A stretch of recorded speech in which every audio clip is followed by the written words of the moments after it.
It's Wednesday, April 14th. I'm Lucie Steiner. And I'm Sam Seder. Which of these stories will you be talking about today?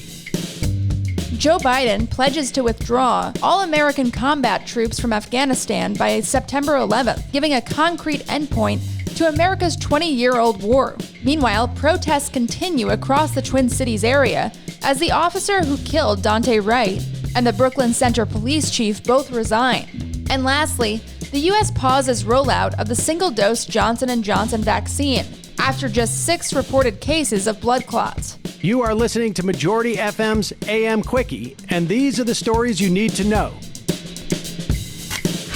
We finally have an end date for America's long, deadly, pointless war in Afghanistan, September 11th, almost exactly 20 years after it began. Joe Biden announced on Tuesday that he would remove all U.S. combat troops from the country by then. That pushes back the deadline of May set by the Trump administration, but at least gives Americans and Afghans a tangible date to look towards.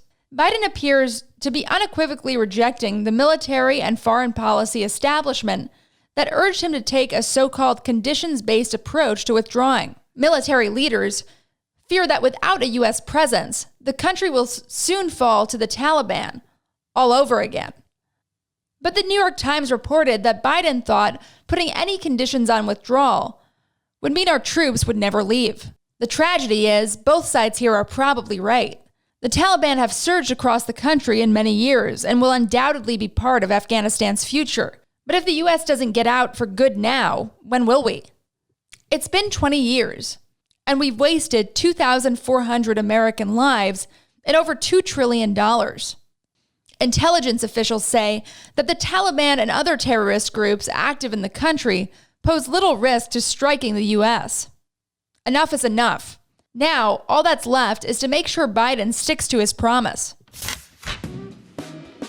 Hey, Majority.fm's AM Quickie is fueled by JustCoffee.coop.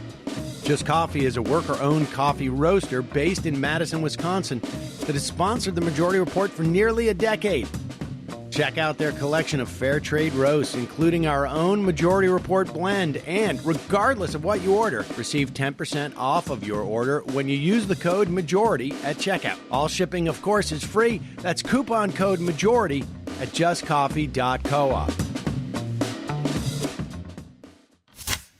Protests continued in the Minneapolis suburb of Brooklyn Center and throughout the Twin Cities on Tuesday as an angry, fed-up populace reacted to the death of 20-year-old Daunte Wright at the hands of the police. Wright reportedly spent his last moments on the phone with his mother. He was stopped, he told her, because of the air fresheners hanging from his rearview mirror. The officer who killed Wright, Kimberly Potter, resigned from the force on Tuesday, as did Brooklyn Center Police Chief Tim Gannon. Potter, a 26-year-old veteran of the force, was one of the first officers on the scene after another police shooting in 2019 and served as a police union leader.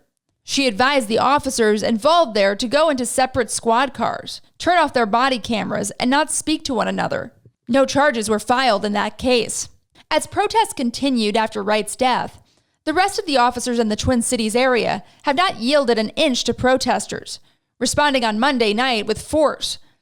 And as of script time, we're reportedly firing more flashbang munitions at crowds on Tuesday evening. City officials declared a 10 p.m. curfew for Tuesday night. Meanwhile, just a few miles away, the trial for George Floyd's killer, Derek Chauvin, continues. As yet, no charges have been filed against Potter.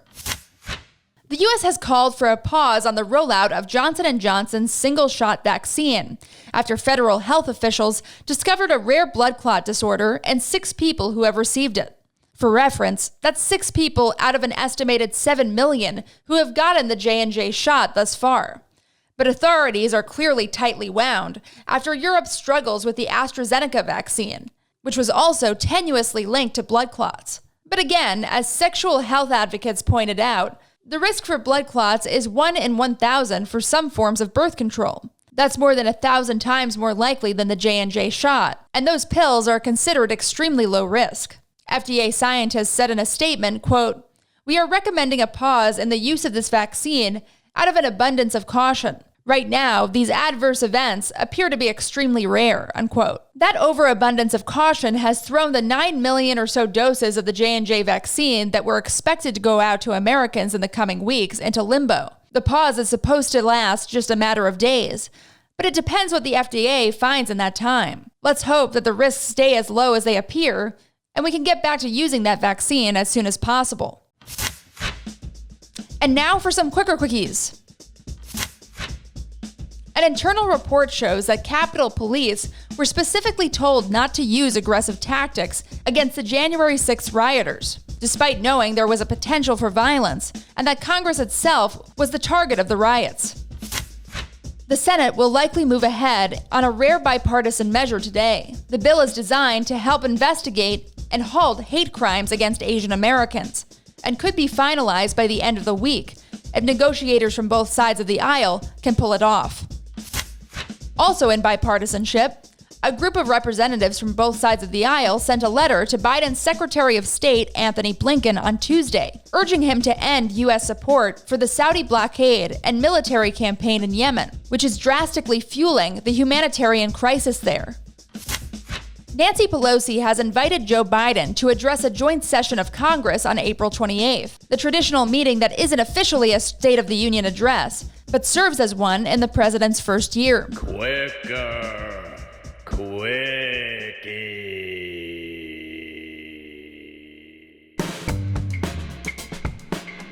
That's it for the Majority Report's AM Quickie today.